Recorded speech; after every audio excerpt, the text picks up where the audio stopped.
Good morning. Good morning. Good morning. देखो, आवाज नहीं भाई, बैठ जाइए। हम पढ़ रहे थे आवेश एवं स्थिर वैद्युतिकी के बारे में। और आवाज तो आप चुप होंगे, मैं बोलूंगा तो आएगी। आप खुद इतने बोल रहे हैं तो आवाज दब गई मेरी। और मेरी आवाज का थोड़ा ध्यान आपको रखना पड़ेगा, क्योंकि लगातार लंबी क्लास होती है, गला बैठ जाता है। फिर आप ज्यादा नॉइज करोगे तो मेरी आवाज और बैठ जाएगी। कारण यही है। चलो, अब कोई बातें नहीं करें भाई।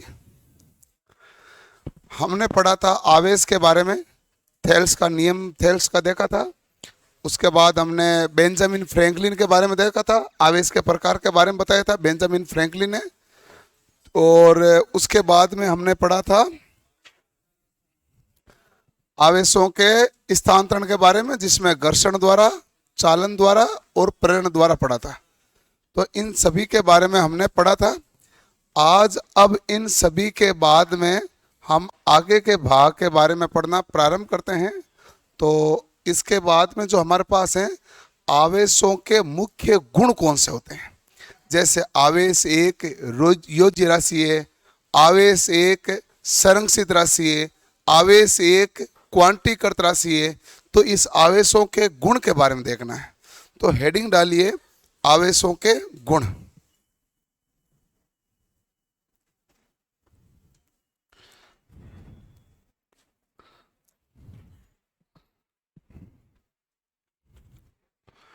हेडिंग डाल दीजिए आवेशों के गुण।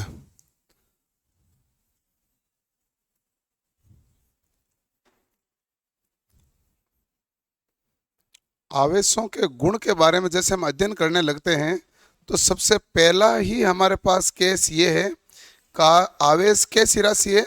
आवेश एक योज्य राशि है। आवेश कौन सी राशि है? योज्य। आवेश एक योज्य राशि है। ठीक है।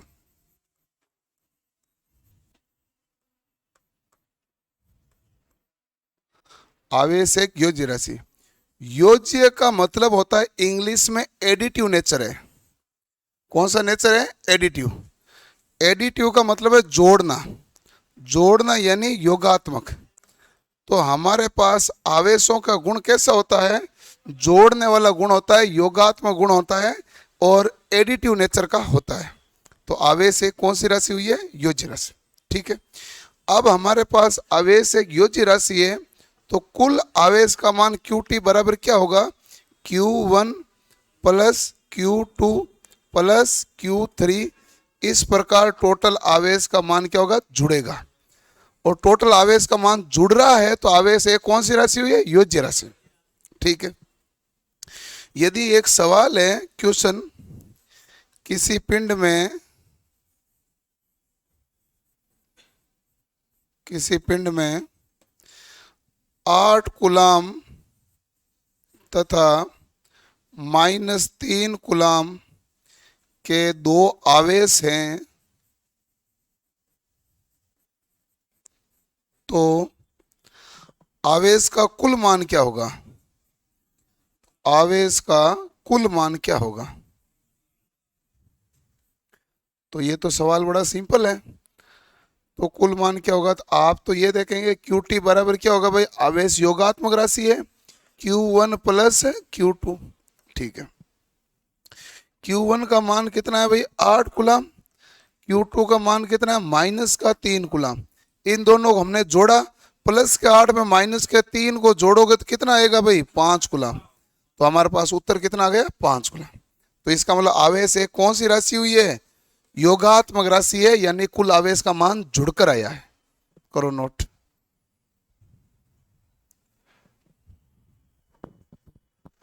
कब तक सिलेबस पूरा होगा? अभी शुरू हुए हैं, कहाँ पूरा हो रहा है सिलेबस? पहला सवाल ही गड़बड़ है ये। सिलेबस पूरा होने में टाइम लगता है। ऊपर ऊपर से पढ़ें तो सिलेबस कब का ही हो जाए, लेकिन आपको जितना भी भाग पढ़े आपको ढंग से पढ़ना पड़ता है। तो ऐसा सिलेबस जल्दबाजी में पूरा होता नहीं है। क्यों भाई? टाइम तो लगेगा ना। 2 साल की आपकी ट्रेड है, इसको पढ़ाएंगे बेसिकली पूरा, और हम उनको पढ़ाएंगे जिन्होंने कॉलेज गए ही नहीं है। तो हमें टाइम लगता है।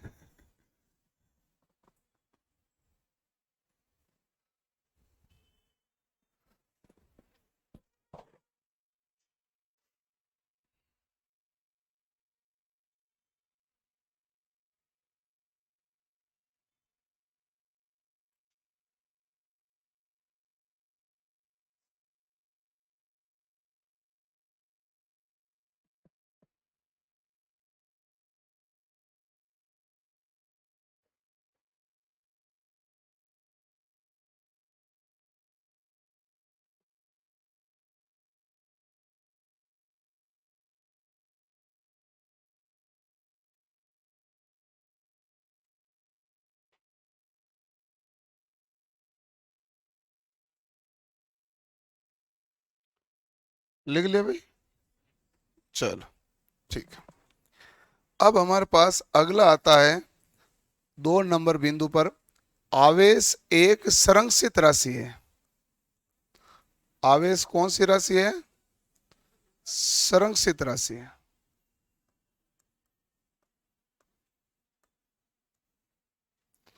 आवेश एक संरक्षित राशि होने का मतलब है कि कुल आवेश का मान हमेशा क्या होता है? नियत रहता है।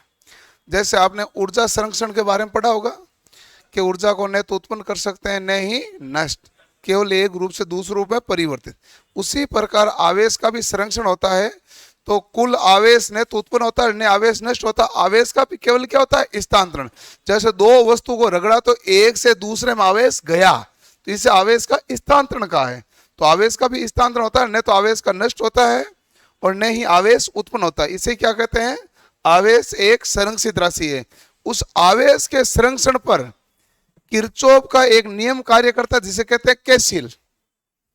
केसील कौन से सिद्धांत पर कार्य करता है? आवेश संरक्षण के। केवीएल किस पर करता है? ऊर्जा संरक्षण पर। यानी कि कुल आवेश का मान क्या होता है? बराबर। तो आवेश एक कौन सी राशि होती है? संरक्षित। और ये हमारे पास केसीएल के अंदर आएगा। केसीएल का मतलब होगा, आगे हम पढ़ेंगे, किरचॉफ करंट लॉ, यानी कि किरचॉफ का धारा का नियम, वो आवेश संरक्षण के बारे में ही कहता है। और तीसरा आवेश के बारे में है कि आवेश एक क्वांटीकृत राशि है। तीसरा हमारे पास क्या है? आवेश एक कौन सी राशि है? क्वांटीकृत राशि है। क्वांटीकृत राशि किसे कहते हैं भाई? क्वांट का मतलब होता है गणना। क्वांट का मतलब क्या होता है? गणना। यानी कि आवेश जो है, कुल आवेश का मान, ये गणना योग्य राशि है।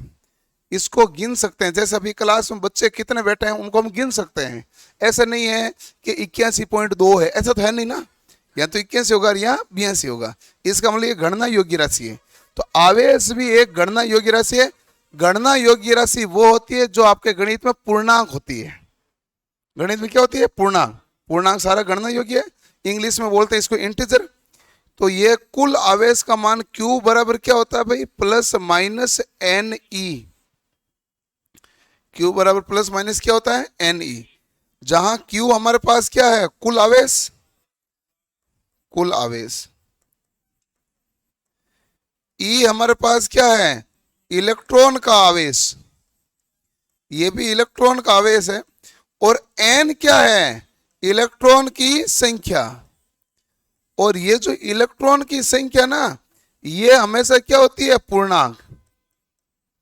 पूर्णांक होती है, यानी कि गणना योग्य है। इसलिए आवेश एक क्वांटीकृत राशि है। क्वांट का मतलब ही क्या होता है? गणना। जैसे मान लो कि एसएससी का जब सिलेबस आता है कोई भी भर्ती का, तो वो मैथ को नाम लिखते हैं क्वांटिटेटिव एप्टीट्यूड। क्वांटिटेटिव एप्टीट्यूड लिखते हैं ना, तो इसका मतलब है, क्वांट का मतलब ही क्या होता है? गणना। तो वो उसके बारे में तो लिख लो भाई। आवेश एक क्वांटीकृत राशि है, आवेश एक संरक्षित राशि है, और उससे पहले हमने देख लिया था आवेश एक योज्य राशि है। ये तीनों बातें समझ में आ गई ना भाई, ये आवेश के गुण हैं। प्लस माइनस का मतलब होता है कि हमारे पास इंटीजर नंबर प्लस में भी हो सकता है और इंटीजर नंबर माइनस में भी हो सकता है। -3, -2 और -5 भी हमारे पास इंटीजर कहलाता है, पूर्णांक कहलाता है, और प्लस वाले भी क्या कहलाता है, पूर्णांक। इसीलिए प्लस माइनस से रिप्रेजेंट कर दिया जाता है।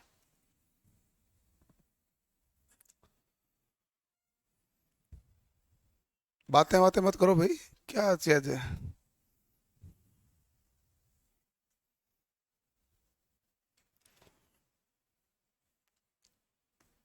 लिख लिया।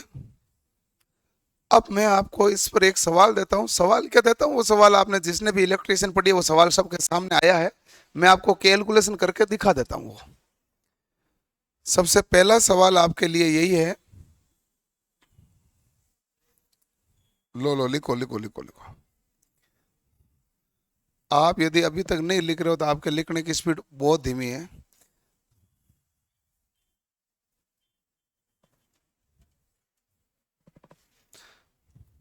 हो गया? ठीक है। देखो कि पहला सवाल है, एक कूलाम आवेश के लिए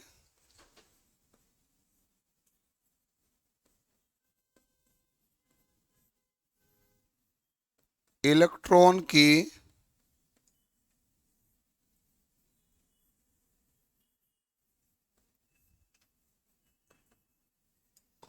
कुल संख्या कितनी होगी?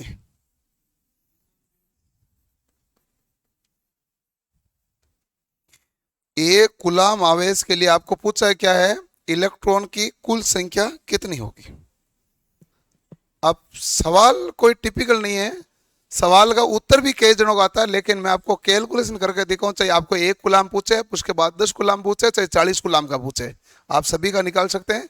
आपको इलेक्ट्रॉन की कुल संख्या पूछी है, तो इसका मतलब Q बराबर हमारे पास क्या हो गई, Ne। Q बराबर क्या हो गया भाई, Ne। N हमारे पास क्या था, N ही तो था इलेक्ट्रॉन की संख्या, तो N हमारे पास इलेक्ट्रॉन की संख्या था, तो N बराबर क्या होता है भाई, Q बटा E। अच्छा अब बताओ, Q हमारे पास क्या है, कुल आवेश। कुल आवेश परसेंट में कितना दे रखा है, 1 कूलाम दे रखा है। चलो ठीक, 1 कूलाम। E हमारे पास क्या है, E हमारे पास है इलेक्ट्रॉन का आवेश। तो आप बताइए इलेक्ट्रॉन के आवेश का मान कितना होता है, 1.6 गुणा 10 की घात माइनस का 19 कूलाम। कूलाम से कूलाम क्या हो जाएगा, तो अब मान तो यही आया। अब आप इसकी कैलकुलेशन खुद कर लो, नहीं तो थोड़ी देर में मैं करा दूंगा। और आप सीधे बैठो, आप ऐसे बुजुर्ग मत बनो। हाँ अब करो, गुणा भाग खुद करो। मैं आप ट्राई कर लो, नहीं हो तो कोई दिक्कत नहीं, मैं करूंगा, लेकिन सीधे भिड़ते ही मैं क्यों करूं। अब मैंने बट्टा लिख दिया, 1/1.6 इंटू 10 -19। अब मैं ये चाहूंगा ना कि कैलकुलेशन करो, होती है तो कर लो, नहीं होती है तो गलत कर लो, लेकिन कर लो। गलत करने में भी कोई हर्ज नहीं है। कैलकुलेशन का एक रूल है कि तुम करो चाहे भले गलत करो, आपको तुरंत जैसे मैं करूंगा पता चल जाएगा गलती कहां हुई है, वो गलती आगे वापस नहीं होगी।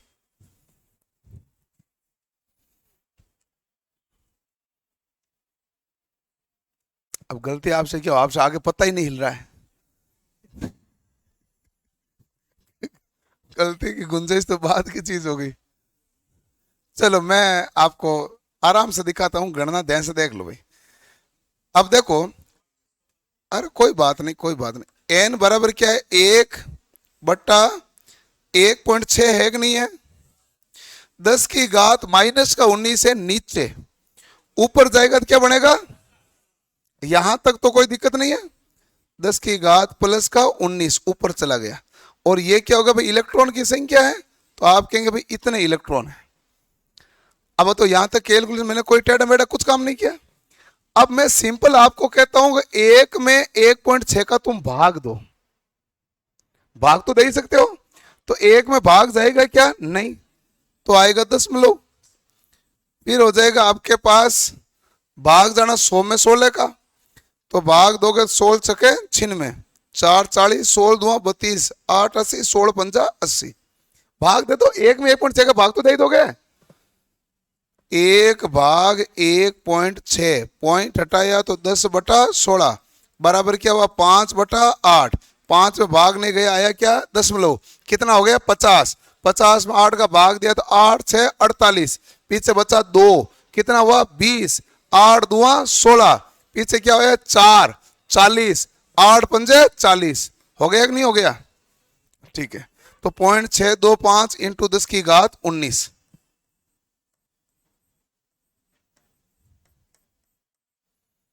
क्लियर?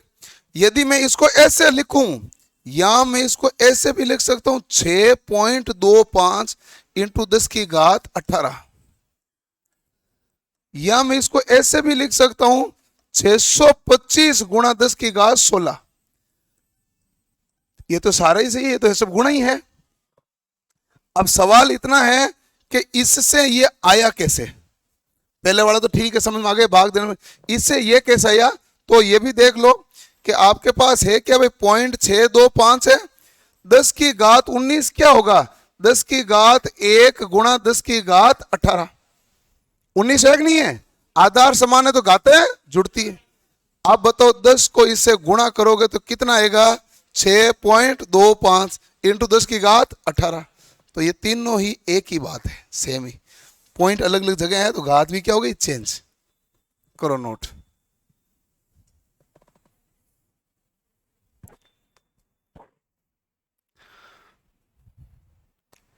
बाकी क्लास कौन सी? वो टाइम लगेगा ना, सभी सभी एक साथ कैसे होगी?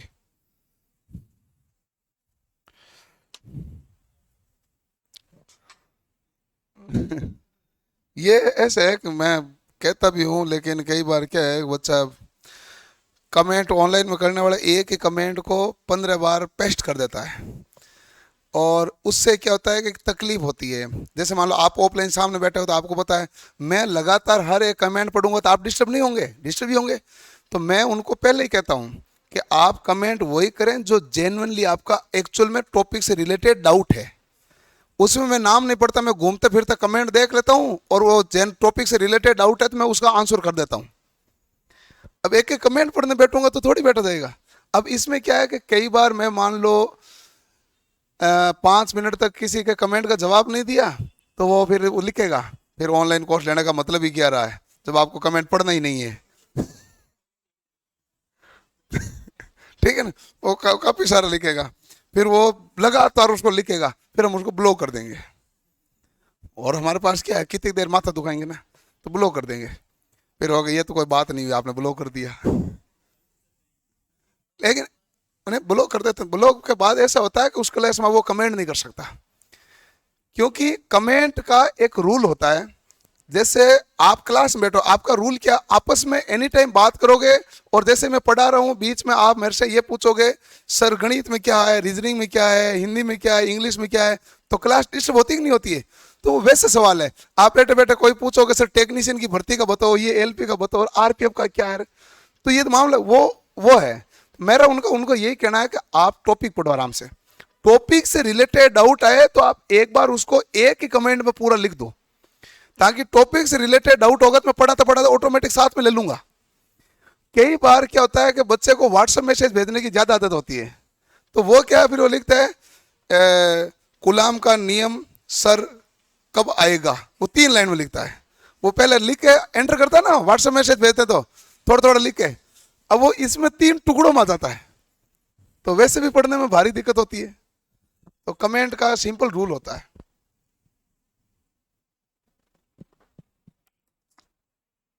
लिख लिया भाई? तो ये आपको समझ में आ गया कि कैसे कैलकुलेशन हुई है? ओके। अब हमारे पास आता है आवेश का मात्रक के बारे में। किसके बारे में? आवेश का मात्रक।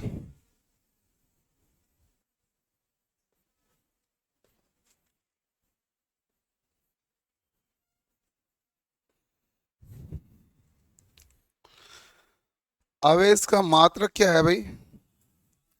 तो ऐसा ही मात्रक है कूलाम। पूरा चीजें देख लेना ध्यान से। सीजीएस जो मात्रक होता है ना, वो होता है ईएसयू। क्या होता है सीजीएस मात्रक? ESU, ESU की फुल फॉर्म क्या होती है? Electro static unit. ESU क्या होता है? Electrostatic unit. ये हमारे पास इसका कौन सा मात्रक आएगा भाई? तो आप कहेंगे ये सीजियस मात्रक होगा, ठीक है। और इस सीजियस मात्रक के बारे में बताया भी थोड़ा था फ्रैंकलिन ने, तो इसको कई जगह फ्रैंकलिन का भी मात्रक लिख देते हैं। किसका लिख देते हैं? फ्रैंकलिन का। और एक जो गुलाम होता है ना, एक गुलाम में कितने आवेश होते हैं भाई? सॉरी, एक कितने ये होते हैं? तो 3 × 10⁻⁹, 3 × 10⁻⁹ ESU।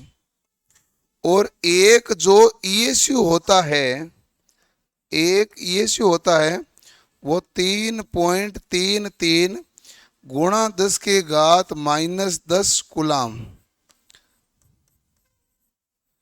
तो एक तो हमारे पास एक गुलाम में कितने ESU हैं, और दूसरा एक ESU में कितने गुलाम हैं। पहला तो एक गुलाम में कितने ESU हैं, दूसरा एक ESU में कितने गुलाम। यहां तक भी कोई तकलीफ वाला मामला नहीं है। आवेश का एक और मामला होता है मात्र 1 फेराडे बराबर। फेराड नहीं है ये, फेराडे है। 1 फेराडे बराबर 96,500 गुलाम। ये किसके बराबर है भाई? 1 फेराडे बराबर। और फेराडे धारिता का मात्रक नहीं है, आवेश का मात्रक है। जबकि फेराड, FARAD, फेराड वो धारिता का मात्रक। आप नहीं कहते माइक्रोफेराड?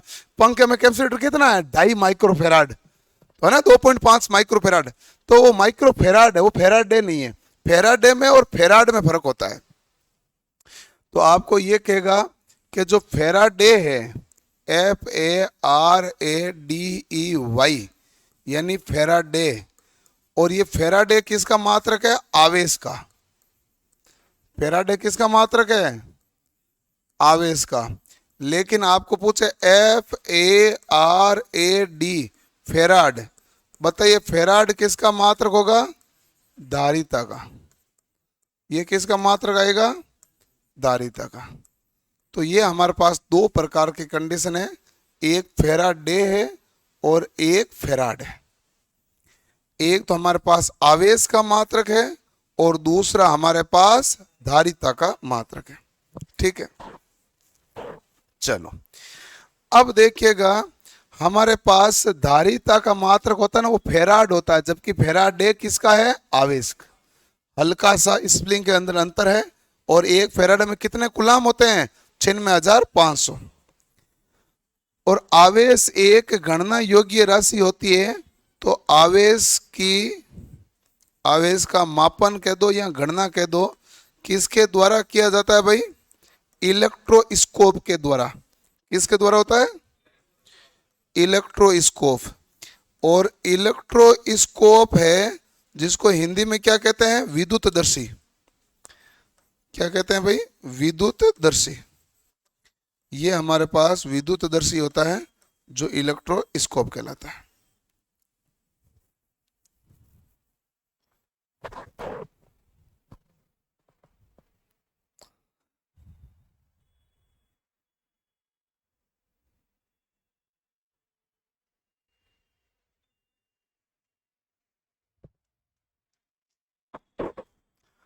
आवेश का मात्रक, ऐसे ही मात्रक क्या है भाई? कूलाम।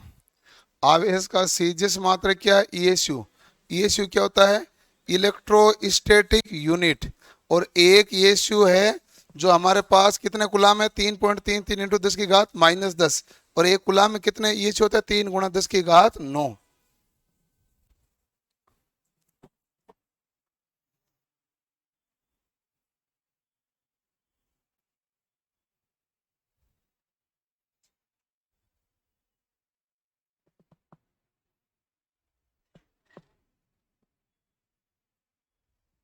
लिख लिया भाई।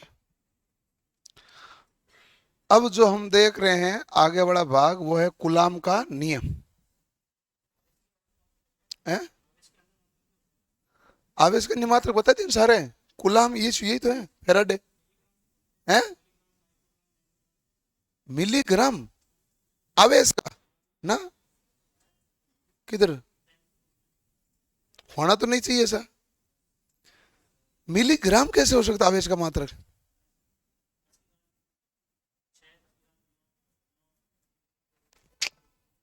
वो तो 10 की घातांक होती है, वो तो मैंने भी लिखा है आपको। वो तो 10 की घातांक, वो मात्रक थोड़ी ना थे। वो तो मिली, माइक्रो, नैनो, गीगा आवेश के मात्रक नहीं थे वो। 10वीं किताब वो तो है 10 की घातांक, जिसमें क्या होता है कि चीजों को रिप्रेजेंट करने के लिए आपको पढ़ा है ना मैंने, जो फिजिक्स वाली वो जो क्लास ली मात्रक वाली, उसमें 10 की घातांक लिखा है ना, उसके बारे में बात करो। वो आवेश के मात्रक नहीं है। आवेश के मात्रक तो यही है। ऐसे ही मात्रक होगा, सीजिश मात्रक होगा।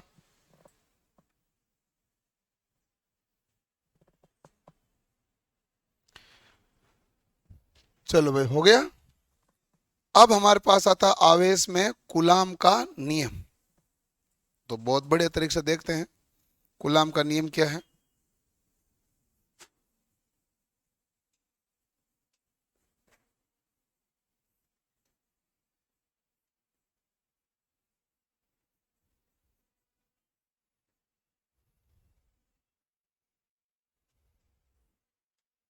कूलाम का नियम।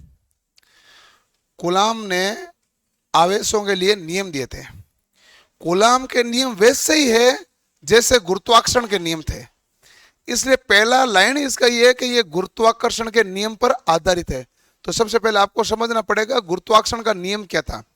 गुरुत्वाकर्षण का नियम यह था कि कोई भी वस्तु हो वो दूसरी वस्तु को अपनी तरफ क्या करती है, आकर्षित। जैसे मान लो ये मैं मार कर छोड़ूंगा तो छोड़ूंगा नीचे जाएगा, इसका मतलब पर तो इसको क्या कर रही है, आकर्षित। तो सवाल ये प्रश्न आता है भौतिक विज्ञान फिजिक्स में ये आता है, जब मैं मार्कर को छोड़ रहा हूं तो क्या यह मार्कर भी पृथ्वी को अपनी तरफ आकर्षित करता है? उत्तर है हाँ, लेकिन बहुत ही नगण्य रूप से, क्योंकि उसका द्रव्यमान ज्यादा है, इसका द्रव्यमान क्या है, कम। तो ये कम है तो आकर्षित तो करता ही है। भौतिक विज्ञान कह रहे आकर्षित तो करता ही है। यदि मान लो एक पृथ्वी है, एक पृथ्वी जितने दूसरा पिंड होता, तो बताओ दोनों में आकर्षण क्या होता, बराबर। और एक पृथ्वी है और एक सूरज है, तो अब देखो सूरज पृथ्वी को अपनी तरफ आकर्षित करेगा कि नहीं करेगा? तो उसमें पृथ्वी भी उसको आकर्षित करती है, लेकिन पृथ्वी का आकार क्या है, छोटा, तो इसलिए वो नगण्य हो जाएगा। और इसका आकार तो पृथ्वी से बहुत ज्यादा नगण्य है, इसलिए जो गुरुत्वाकर्षण से खींचेगा वो भी क्या, नगण्य का भी नगण्य। बट आकर्षित करती है क्या, हाँ, क्योंकि गुरुत्वाकर्षण का नियम इसी पर टिका हुआ है, दो पिंडों के बीच में लगने वाला बल। अब पिंड का द्रव्यमान अलग अलग होगा, इस कारण आकर्षण भी क्या होता, अलग अलग। गुरुत्वाकर्षण का नियम यह था कि एक हमारे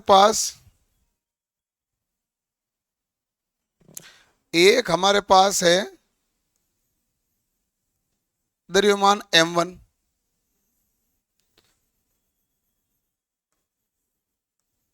दूसरा है द्रव्यमान m2। इन दोनों के पिंडों के बीच में दूरी कितनी है, r। दोनों के बीच में दूरी क्या है, r। अब ये तो ये नियम कहता है यदि पिंड बड़े हैं आकर्षण क्या होगा, ज्यादा। पिंड छोटे छोटे तो आकर्षण क्या होगा, कम। इसीलिए हम कहते हैं चंद्रमा छोटा है इसलिए वहां गुरुत्वाकर्षण 1/6 हो जाता है। पृथ्वी में गुरुत्वाकर्षण उसकी तुलना में क्या है, ज्यादा। पृथ्वी की तुलना में सूरज का गुरुत्वाकर्षण और भी क्या होगा, ज्यादा।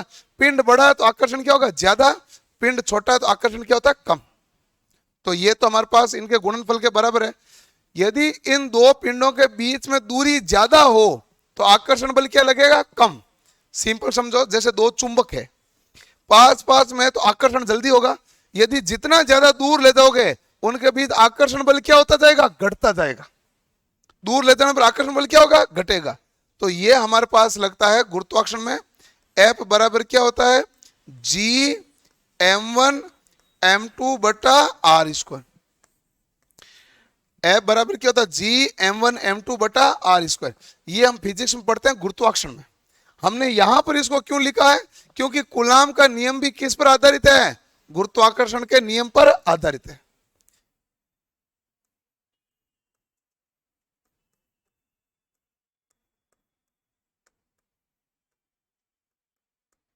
यह भी गुरुत्वाकर्षण पर आधारित है।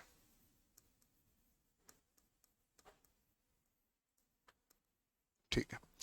अब ये कहता है कि हमारे पास एक आवेश है जिसका मान है Q1 और दूसरा जो आवेश है उसका मान क्या है Q2। बीच की दूरी जो है हमारे पास क्या है R। तो सबसे पहले ये कहेंगे आवेशों के बीच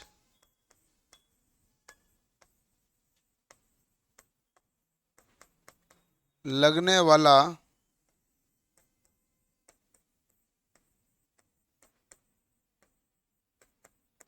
आकर्षण या प्रतिकर्षण बल क्या होगा भाई? आवेशों के बीच लगने वाला आकर्षण या प्रतिकर्षण बल क्या होगा? सबसे फर्स्ट बात है कि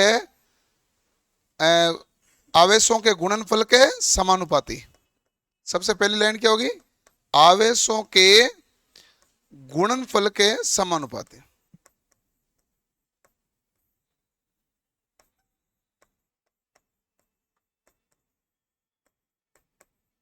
आवेशों के गुणनफल के समानुपाती का मतलब है F समानुपाती क्या हो जाएगा भाई? Q1 गुणा Q2। ऐसा ही हमारे पास गुरुत्वाकर्षण में है कि नहीं है?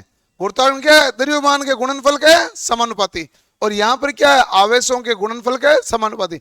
ये कह रहा आवेश का मान ज्यादा है तो आकर्षण बल क्या होगा? ज्यादा, और आवेश का मान कम है तो आकर्षण बल का मान क्या हो जाएगा? कम। आकर्षण यहां प्रतिकर्षण क्यों लिखा? यदि दोनों ही धनात्मक है तो क्या लगेगा? प्रतिकर्षण। दोनों ही ऋणात्मक है तो भी क्या लगेगा? प्रतिकर्षण। एक धनात्मक है दूसरा ऋणात्मक है तो क्या लगेगा? आकर्षण। इसलिए पहला तो नियम क्या हो गया? आवेशों के गुणनफल के समानुपाती। दूसरा क्या होगा भाई? बीच की दूरी के वर्ग के व्युत्क्रमानुपाती। बीच की दूरी के व्युत्क्रमानुपाती नहीं, दूरी के वर्ग के, दूरी के वर्ग के व्युत्क्रमानुपाती है।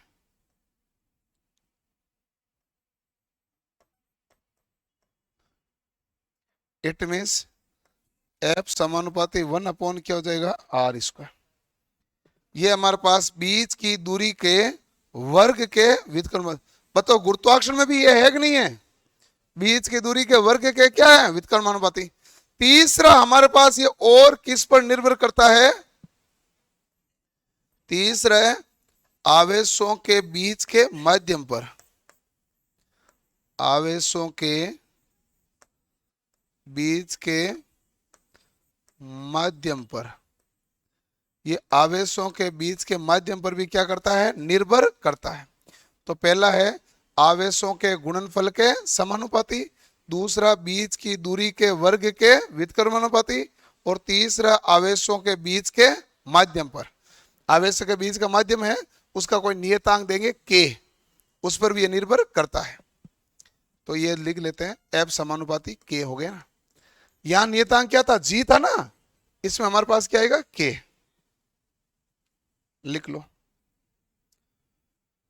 तो आवेश का मान ज्यादा होगा तो आकर्षण प्रतिकर्षण बल भी क्या होगा? बढ़ेगा। बीच की दूरी ज्यादा होगी तो बल क्या होगा? घटेगा। चुंबक जितना ज्यादा दूर जाएगा बल क्या होता है? घटता है। कोई वस्तु जितनी दूर जाती है आकर्षण प्रतिकर्षण बल क्या होता है? घटता है। और आवेशों के बीच के माध्यम पर भी निर्भर करता है। F का मतलब फोर्स, बल। कहाँ फोकस बिंदु, तुम कहाँ चले गए हो? F के बारे में थे ना, आकर्षण प्रतिकर्षण बल लिखा ना, बल, फोर्स। वो तुम चले गए प्रकाश में, लेंस में।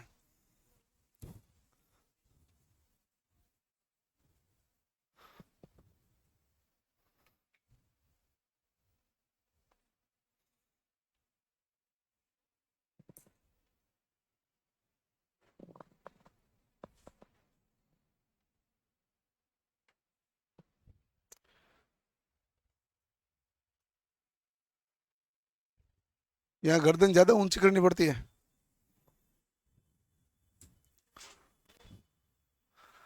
सबसे अच्छी लाइन होती है चौथी पांचवी लाइन। नहीं, उस लाइन के बड़े फायदे हैं। एक तो आगे जब पढ़ा रहे हैं तो सीधा सीधा देखना होता है, ज्यादा गर्दन नहीं मोड़नी पड़ती है। दूसरा है कि आगे क्या चल रहा है, बीच में क्या चल रहा है, पीछे क्या चल रहा है, काफी सारी नॉलेज होती है।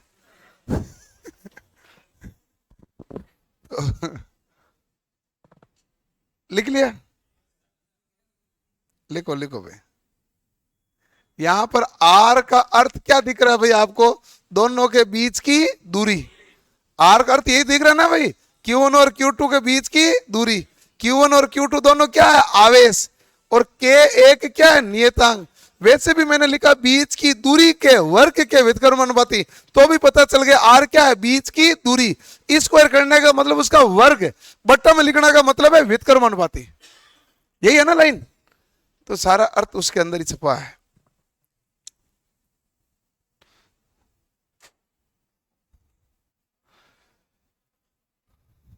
क्लियर? अरे लिखो भाई।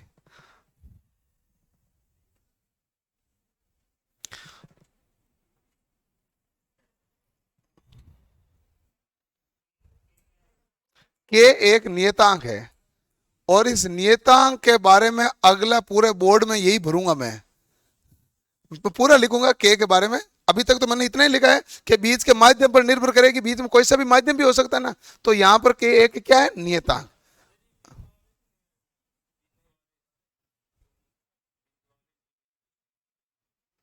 देखो ऐसा नहीं है, हम आगे देखेंगे इसके बारे में। वो अपना है कूलाम का नियम एवं सीमाएं, ये तो हम नियम पढ़ रहे हैं। फिर कूलाम के नियम की सीमाएं आएगी। कूलाम का नियम जो है केवल बिंदु आवेश के लिए लागू होता है, जबकि गॉस का नियम है वो बिंदु आवेश, लाइन चार्ज, इनफाइनाइट शीट व गोलाकार सेल, इन चारों के लिए लागू होता है। तो ये हमारे पास कूलाम के नियम की क्या हो गई? सीमाएं। एक और सीमा है, कूलाम का नियम 10 की घात -15 मीटर से ज्यादा दूरी पर लागू नहीं होगा। उससे कम दूरी पर नहीं, कम दूरी पर लागू नहीं होगा, उससे ज्यादा दूरी पर लागू होगा। कम दूरी पर ना भी केबल आ जाएगा, इसलिए लागू नहीं होगा। वो कूलाम के नियम की सीमाएं। पहले अभी हमने नियम शुरू किया है? लिख लिया?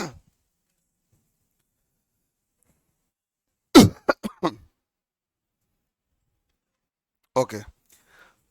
अभी हमारे पास एफ बराबर के Q1 Q2 बटा क्या हो गया भाई? R square.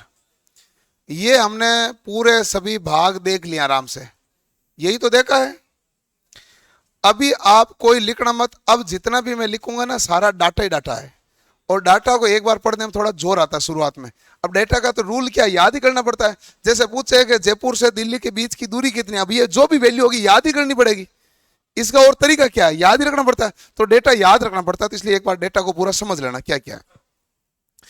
पहला तो आपको पूछे Q1 और Q2 क्या है, तो आप कहेंगे आवेश। Q1 और Q2 दोनों क्या है? आवेश। ठीक है। आर क्या है? आवेश के बीच की दूरी। आर क्या है? आवेश के बीच की दूरी। ठीक है, ये भी मामला।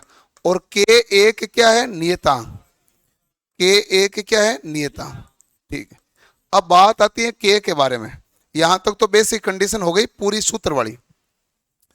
के हमारे पास होता है क्या है?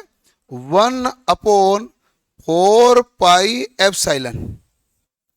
के होता है 1/4 पाई एप्सिलॉन। और यहां पर वायु व निर्वात के लिए जो मान आएगा, वायु व निर्वात के लिए, वायु व निर्वात के लिए जो के का मान होगा वो होगा के बराबर 1/4 पाई एप्सिलॉन नॉट। यानी कि इसका मान कितना आएगा? ये 9 गुणा 10 की घात 9 न्यूटन मीटर स्क्वायर प्रति कूलाम स्क्वायर। ठीक है, तो ये क्या है, ये इसको हम पूरा आराम से समझेंगे अभी। के का सूत्र होता है, के एक नियतांक है, इसका सूत्र होता है 1/4 पाई एप्सिलॉन। तो 4 के बारे में तो पता है 4 ही है, पाई के बारे में भी जानते हैं 22/7 है, लेकिन एक नया नाम है जो एप्सिलॉन है, इसके बारे में तो जानना है। बाकी तो के अंदर जो लिखा बाकी तो दोनों चीज हम जान रहे हैं। तो अब हम सबसे पहले देखते हैं एप्सिलॉन क्या है, और एप्सिलॉन के बारे में अपने परीक्षा में सवाल ठीक रहते हैं। तो एप्सिलॉन हमारे पास होती है विद्युतशीलता। एप्सिलॉन क्या होती है? विद्युतशीलता। और विद्युतशीलता को इंग्लिश में कहते हैं परमिटिविटी। क्या कहते हैं भाई? परमिटिविटी। और परमिटिविटी का मतलब हो गया एप्सिलॉन। एप्सिलॉन का जो पूरा सूत्र बनता है वो एप्सिलॉन बराबर epsilon naught into epsilon r. एप्सिलॉन का पूरा सूत्र क्या होता है? Epsilon naught into epsilon r. ध्यान से देखना, जो पहली बार देख रहे हैं वो विशेष रूप से देखें। एप्सिलॉन नॉट है वो मान कितना होता है? इसकी वैल्यू फिक्स होती है 8.854 इंटू 10 की घात -12 फेरेड प्रति मीटर। ये किसे कहते हैं? ये हवा या निर्वात की विद्युतशीलता कहलाती है। किसकी विद्युतशीलता है भाई? हवा या निर्वात की विद्युतशीलता। हवा या निर्वात की विद्युतशीलता किसे कहते हैं? एप्सिलॉन नॉट को। एप्सिलॉन नॉट का मान कितना होता है? तो आप कहेंगे इसका मान होता है 8.854 इंटू 10 की घात -12 फेरेड प्रति मीटर। ये सीधा सवाल आता है, बताइए एप्सिलॉन नॉट का मान बताइए या हवा या निर्वात की विद्युतशीलता का मान बताइए। अब आता है कि एप्सिलॉन नॉट का मात्रक क्या? तो आप क्या बताएंगे भाई? फेरेड प्रति मीटर। तो एप्सिलॉन नॉट सापेक्षिक विद्युतशीलता का निरपेक्ष है। तो अब इसमें बात है सापेक्षिक और निरपेक्ष क्या है कि यदि कोई वस्तु किसी पर निर्भर किए बिना एक ही गति से जा रही है तो उसे हम कहेंगे निरपेक्ष गति। लेकिन एक वस्तु किसी दूसरे की तुलना में ज्यादा या कम जा रही है तो उसे हम क्या कहते हैं? सापेक्ष गति। तो यहां पर मान है जो सापेक्षिक है कि निरपेक्ष है? जब किसी पर निर्भर करता है तब तो हमारे पास सापेक्षिक होता है। जब किसी से कोई संबंध नहीं है, जो वैल्यू है वो फिक्स है, वो मान होता है निरपेक्ष। अब इसका मान तो क्या फिक्स है, तो ये हमारे पास क्या होगा? निरपेक्ष।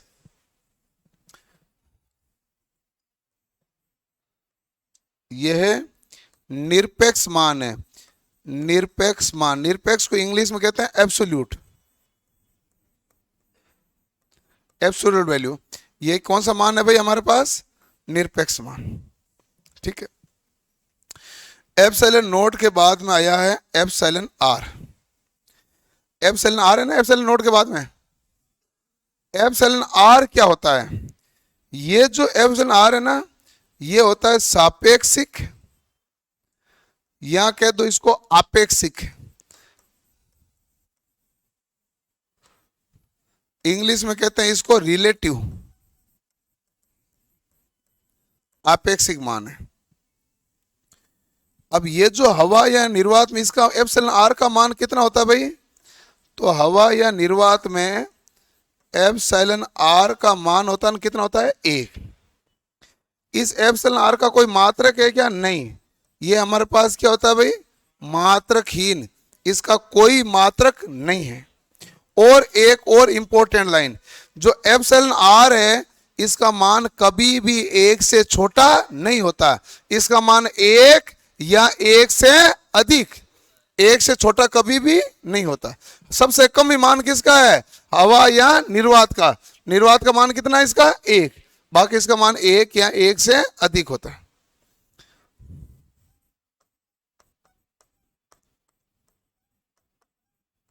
इसका मान 1 या 1 से क्या होता है? अधिक।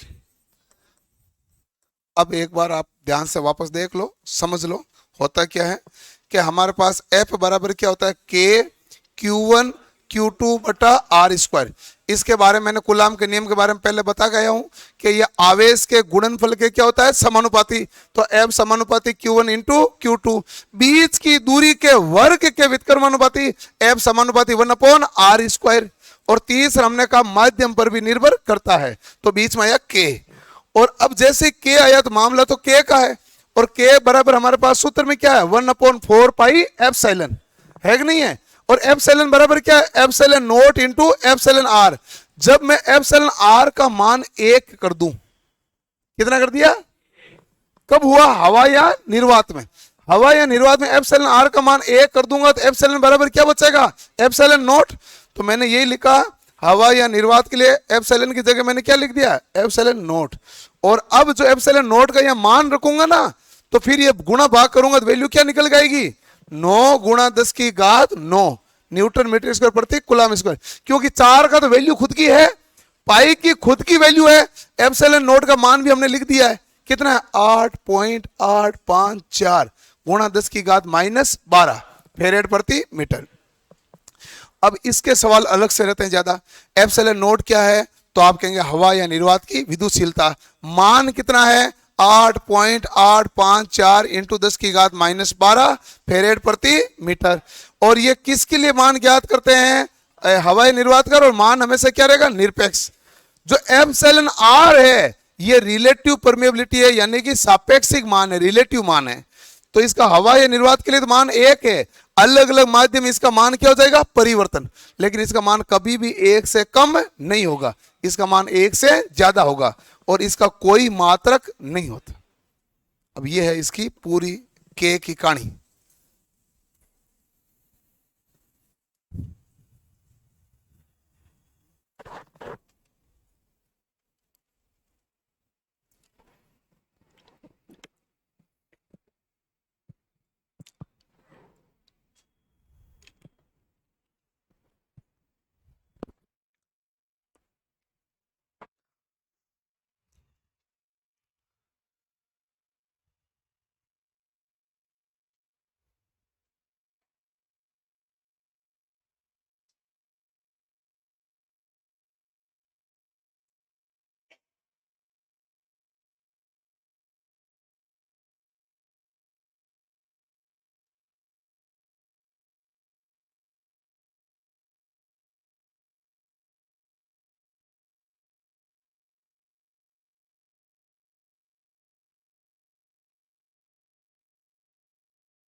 हाँ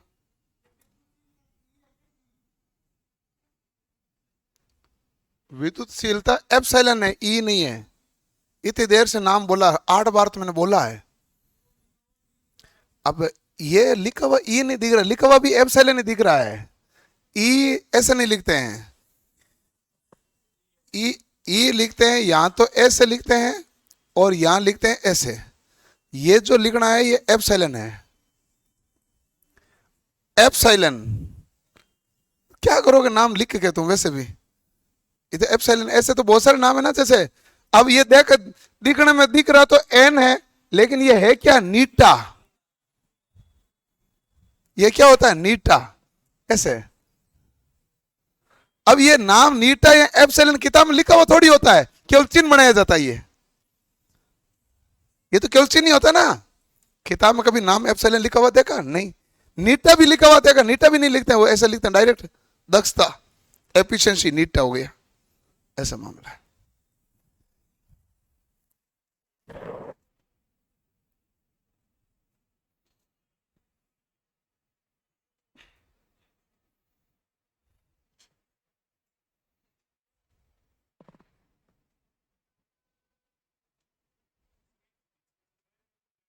ट्रेड चल रही है पूरी, शुद्ध रूप से ट्रेड है ये। आपके क्लास में अनाउंस भी तो हुआ था कि फिटर और डीजल वाले उधर उस क्लास में जाओ, इलेक्ट्रिशियन इलेक्ट्रिक मैकेनिक इधर हो ना। ऐसे है कि जितनी भी इंजीनियरिंग ब्रांच है सारी फिजिक्स से निकली हुई है, इसलिए ऑटोमेटिक आपको फिजिक्स में दिखती है। एक बार क्योंकि कोई भी इंजीनियरिंग ब्रांच बिना फिजिक्स के तो निकल के गई नहीं। हम तो अभी निकाल रहे हैं, ब्रांच को शुरू कर रहे हैं, तो हम फिजिक्स से ही निकल के जा रहे हैं। ऑब्वियसली बात है, सारी इंजीनियरिंग ब्रांचें कहां से निकली होती है? फिजिक्स से।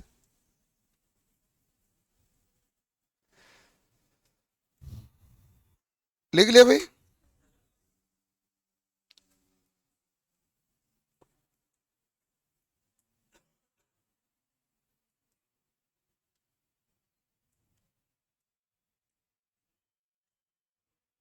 है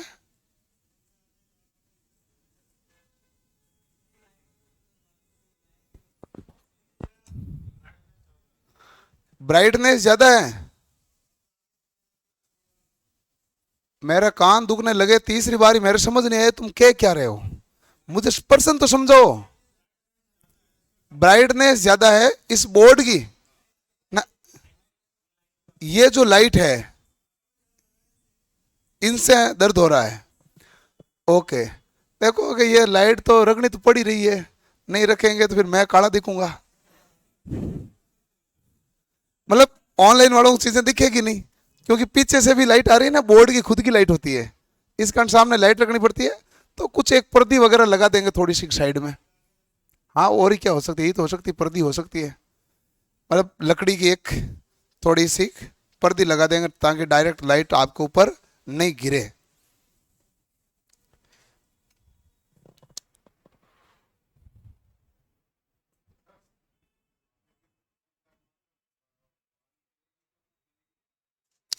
पानी का अलग होता है, कांच का अलग होता है, रबर का अलग होता है, सबका अलग अलग होता है। एक का 5 है, एक का 80 है।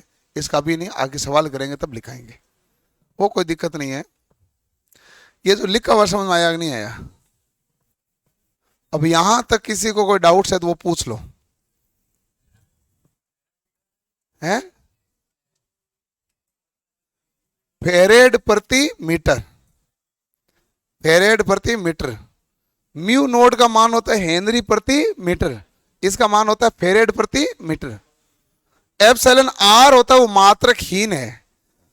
और जिसने भी पहले इलेक्ट्रिशियन पढ़ी हुई है, ये सारे सवाल पूछे हुए हैं, जितनी लाइनें लिखी हुई है, ये जितनी लाइनें लिखी हुई है सारे पर्सन पूछे हुए हैं, एक ही बिना पूछा हुआ नहीं है, सारे पूछे हुए हैं। हो गया? चलो, अब कोई डाउट है तो पूछ लो, बाकी का हम अगला कल की क्लास पढ़ेंगे। कोई डाउट है? जाने की जल्दी है? पहले मैं जाऊंगा, उसके बाद आप निकलना।